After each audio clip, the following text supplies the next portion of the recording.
ഉമ്മയുടെ വയറ്റിൽ കിടന്നപ്പോഴ് നിനക്ക് കിട്ടേണ്ടത് പടച്ചറബ് എഴുതി വച്ചിട്ടുണ്ടല്ലോ. അത് നിനക്കല്ലാതെ ലോകത്താർക്കും ലഭിക്കൂല. അത് നിനക്കല്ലാതെ ലോകത്ത് ഒരു മനുഷ്യനും അത് വെറ്റാർക്കും കിട്ടൂല. അന്യവന്റെ കടയിൽ കച്ചവടം കിടക്കുന്നത് കണ്ടിട്ട് നീ എന്തിനാ അസൂയപ്പെടുന്നത്? നീ എന്തിനാ പ്രാപുന്നത്? നീ എന്തിനാ ശപിക്കുന്നത്? എന്റെ പ്രിയമുള്ളവരെ, ഒരിക്കലും അങ്ങനെ ചെയ്യാൻ പാടില്ല. അങ്ങനെ ചെയ്താ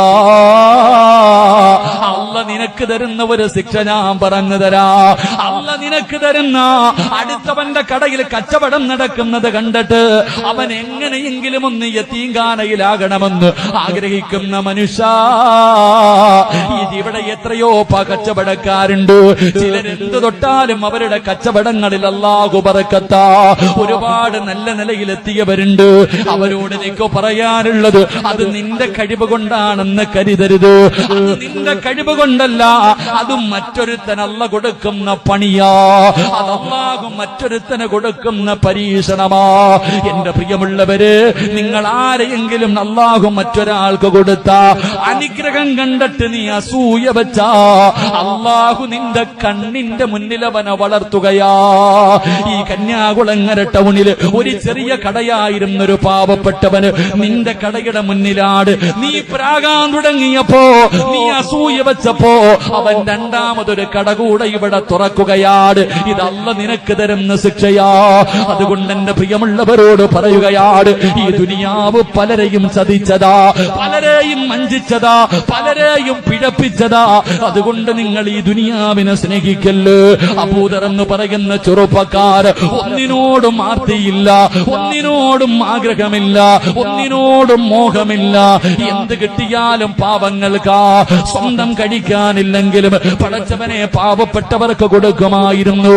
ആരെങ്കിലും പൈസ കൂട്ടിവെച്ചാ അവന്റെ അടുക്കൽ പറയും, നാളെ പരലോകത്ത് വരുമ്പോ അല്ലാഹു നിന്റെ കഴുത്തിൽ തീയാക്കി ഇട്ട് തരുമടാ, ഇത് പാവങ്ങൾക്ക് കൊടുക്കടാ. എന്റെ പ്രിയപ്പെട്ട പെങ്ങള്, അത് 5ാം ക്ലാസ്സിൽ പഠിക്കുന്ന മക്കള്, 8ാം ക്ലാസ്സിൽ പഠിക്കുന്ന മക്കള്, 10ഉം 12ഉം വയസ്സുള്ള മക്കളോട് ഉമ്മ പറഞ്ഞു കൊടുക്കുന്നത് എന്തെന്നറിയുവോ? അള്ളാനെ കുറിച്ചല്ല, മുത്തുനബിയെ കുറിച്ചല്ല, ദീനിനെ കുറിച്ചല്ല. രാവിലെ സ്കൂളിൽ പോകുന്ന മകനോട് ഉമ്മ പറയുന്നത്, മോനെ നല്ലതുപോലെ പഠിക്കണമടാ, നല്ലതുപോലെ പഠിക്കണം, ഏറ്റവും വലിയ മാർക്ക് വാങ്ങണം, 1ാം സ്ഥാനത്ത് നീയാണാകേണ്ടത്. കാരണം നല്ലതുപോലെ പഠിച്ചാലേ ജീവിക്കാൻ പറ്റൂ, നല്ല ജോലി കിട്ടത്തുള്ളൂ, നല്ല പണം കിട്ടത്തുള്ളൂ, നല്ല ജീവിതം കിട്ടത്തുള്ളൂ. 25 വയസ്സുകാരനോടല്ല, 12 വയസ്സുകാരനോട് ഉമ്മ പറഞ്ഞു കൊടുക്കുന്നത് ഇതാണ്. എങ്കിൽ അബൂദർ എന്ന് പറയുന്ന ചെറുപ്പക്കാരനുണ്ടല്ലോ, അബൂദർ ഗിഫാരി റളിയല്ലാഹു തആല അൻഹു, വാപ്പാ നീ അങ്ങനെയാകണം വാപ്പാ. എന്റെ ഉപ്പമാരോട് പറയുന്നത്, വാപ്പാ നിങ്ങൾ അബൂദറിനെ പോലെയാകണം വാപ്പാ. മഹാനായ അബൂദർ ഗിഫാരി റളിയല്ലാഹു തആല അൻഹു സക്കറാത്തിന്റെ അവസ്ഥയിൽ കിടക്കുകയാ. മരണസമയത്ത് ഇങ്ങനെ കിടക്കുമ്പോ തന്റെ മക്കളെ എല്ലാവരെയും അടുത്ത് വിളിക്കുകയാണ്. സക്കറാത്തിന്റെ അവസ്ഥയിൽ കിടക്കുന്ന അബൂദർ ഗിഫാരി തങ്ങള് തന്റെ മക്കളെ എല്ലാവരെയും അടുത്ത് വിളിച്ചു. എന്നിട്ട് ചോദിക്കുന്നു, മക്കളെ വാപ്പാനെ വെറുക്കല്ലേ? വാപ്പയോട് നിങ്ങൾക്ക് ദേഷ്യമുണ്ടോ? വാപ്പാന് നിങ്ങൾക്ക് വെറുപ്പാണോ? മക്കളെ, വാപ്പ നിങ്ങൾക്ക് വേണ്ടി ഒന്നും കരുതി വെച്ചിട്ടില്ല, നിങ്ങൾക്ക് വേണ്ടി തരാൻ എന്റെ കയ്യിലൊന്നുമില്ല. വാപ്പ കള്ളു കുടിച്ച് തീർത്തതല്ല, വ്യഭിചരിച്ച് തീർത്തതല്ല, അല്ലാഹുവേ മോശമായ വഴിയിൽ കളഞ്ഞതല്ല. അല്ലാഹു പറഞ്ഞു നാളത്തേക്ക് ഒന്നും വെക്കാൻ പാടില്ലെന്ന്. വാപ്പാടെ കയ്യിൽ എന്ത് കിട്ടിയാല് വൈകുന്നേരമാകുന്നതിന് മുമ്പ് പാവപ്പെട്ടവർക്ക് കൊടുക്കുമായിരുന്നു. അതുകൊണ്ട് എന്റെ മക്കൾക്ക് തരാൻ എന്റെ കയ്യിലൊന്നുമില്ല. വാപ്പയുടെ അവസ്ഥ എന്തെന്നറിയോ? ഇന്ന് വാപ്പ മരിച്ചാ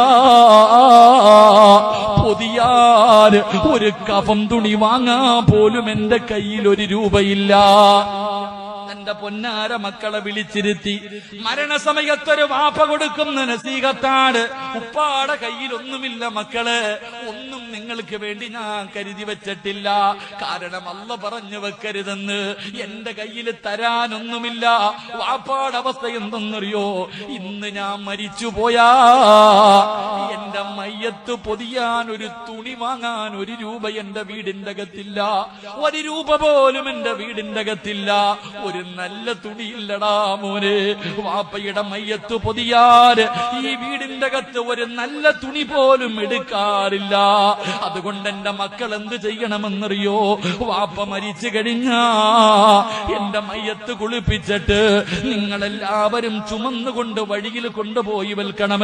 ജനങ്ങളെ നടന്നു പോകുന്ന വഴിയില് എന്റെ ജനാസ കൊണ്ടുപോയി വെക്കണം.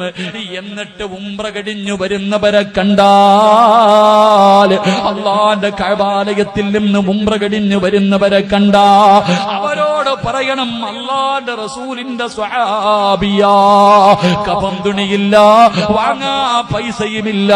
അവരുടെ കയ്യിലിരിക്കുന്ന ഇഹ്റാമിന്റെ വസ്ത്രത്തില്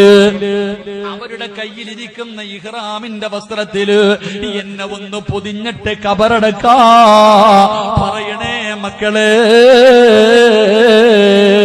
അബൂദർ തങ്ങൾ പറഞ്ഞു കൊടുക്കുകയാ, അവിടെന്ന് മരണപ്പെട്ടു.